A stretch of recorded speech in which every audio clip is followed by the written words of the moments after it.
E também existem pressões externas. A gente não pode deixar de falar isso. E eu queria falar na questão do ESG. Você tem viajado muito pelo mundo inteiro. Essa é uma discussão que está muito em voga. O Brasil, ele cumpre, especialmente o agro, ele cumpre todos os requisitos do ESG.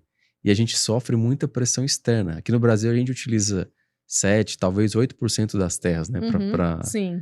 terras agricultáveis, que é uma quantidade muito pequena, né?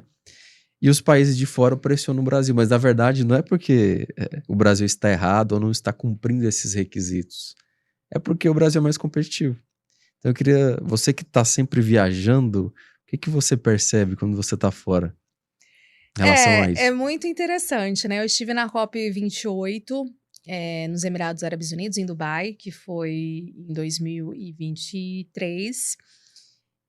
E é uma discussão que é o que eu falo, né? A gente leva, sempre tem a Embrapa, sempre tem Uhum, representações da CNA, o próprio governo, ministérios, não só da agricultura como outros. uhum, Mas o que eu sempre sinto, de fato, é a falta de conhecimento. Parece que uhum. a gente, às vezes, está falando grego, que a gente Total, fala assim no, no, total. no, no dia a dia. Parece que você está falando, mas Outra aí coisa. que as pessoas começam a entender: ah, mas vocês produzem dessa forma.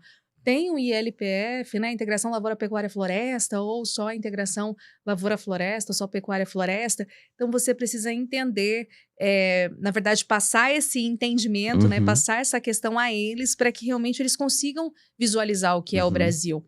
A gente recebe, por exemplo, voltando a falar um pouquinho do café, muitos representantes, por exemplo, da Comissão Europeia, uhum, e que não tinham pisado em uma lavoura de café e para entender, ah, não, é sustentável. E aí depois foi entender o que é essa jornada do uhum, café, por exemplo. Então eu falo que sempre, para mim, eles sabem sim desse potencial que é o Brasil, mas falta a gente falar mais, se mostrar mais, furar todas as bolhas possíveis, porque é o que a gente fala na comunicação.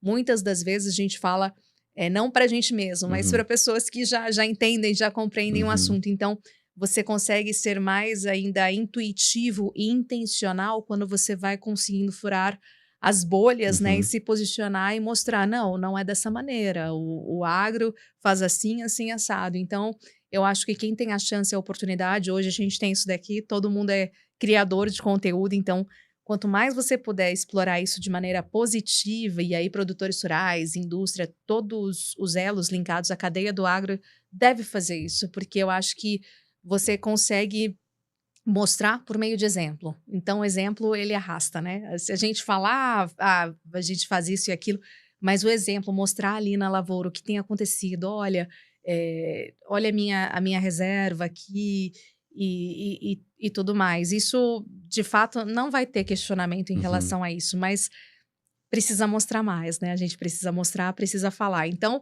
eu vejo que o país, sim, a gente tem uma competitividade que é uhum, incomparável uhum. e viajando cada vez mais, mas, Você por consegue sentir exemplo, essa pressão? alguns países em específico que questionam essa nossa França, questão especialmente. sustentável, que é a França, especialmente na Europa, mas, por exemplo, com países árabes, eles não questionam. Uhum, Não é questionável, isso não é nem colocado em pauta. uhum, E primeiro porque eles precisam da segurança alimentar, porque eles têm muito deserto, então é difícil produzir, ou quando produzem, o custo de produção é bem elevado, uhum, muita tecnologia e etc.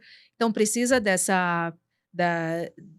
dessa ligação e relação com o Brasil e outros países também, mas especialmente com o Brasil. uhum, E Estados Unidos também, que não tem esse questionamento, apesar de agora falar sobre várias tarifas, e aí é uma questão mais China e Estados uhum, Unidos, a gente sabe, dois grandes potenciais mundiais, e isso já ocorreu lá atrás. uhum, Mas em vários outros países, a questão de questionar o Brasil em nível de sustentabilidade não acontece. uhum, Mas sim, acontece especialmente França, uhum. alguns países europeus, porque eu vejo é uma maneira deles protegerem a indústria interna Exato, deles. exato. Visto que aconteceu com a Danone, Uhum, não só a Danone, mas vários outros exemplos aí que uhum, aconteceram, e que realmente depois foi tão engraçado que todos os o porta-voz aí específico, né, de cada empresa que questionou que não ia mais comprar soja brasileira para produzir os seus insumos e etc., voltaram atrás. Ah, uhum, não foi bem isso que eu quis dizer.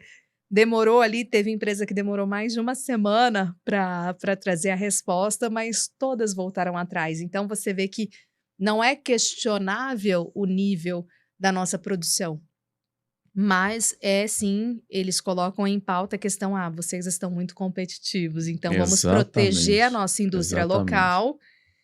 E aí, mas assim, acordo Mercosul-União Europeia, a gente tem que ter essa. Hoje o mundo, a gente tem que falar de multilateralismo, hoje a Sim. globalização, a gente precisa. É que eles Cada um falam. depende É do que assim, outro, né? muitas vezes falam coisas que, como você disse, às vezes nem conhece. Ou posta uma foto da Amazônia que não é da Amazônia, que tá Tem pegando várias fogo e antigas, falando um né? Que, monte eles, de. É, que às vezes eles colocam assim, aí você vai ver, não, essa imagem é de 2008, pegando fogo na Amazônia, e lá a Amazônia é um atrás. patrimônio mundial. Que patrimônio mundial, amigo? A Amazônia é brasileira. Uhum, Lógico, tem alguns pedaços de outros países, mas a grande maioria é nossa. E é preservada, uhum, né? E sim. eles falam como se tivesse a gente colocando fogo. Na verdade, eles mesmos sabem que não é isso. Eles querem impressionar o nosso mercado por causa do mercado deles, como você está dizendo, né? E aí, quando você vai visitar esses países, realmente, você fica impressionado, porque realmente não tem uma mata nativa. Não é assim, tem algumas áreas ali reflorestadas, mas a gente não vê uma mata nativa essencialmente daquele país. E quer falar E do aí você Brasil, né? viaja Brasil afora, em cada canto do nosso país, você vê as belezas naturais ali que estão, de fato, únicas ali, presentes Biomas e diferentes, preservados. exatamente, totalmente preservados.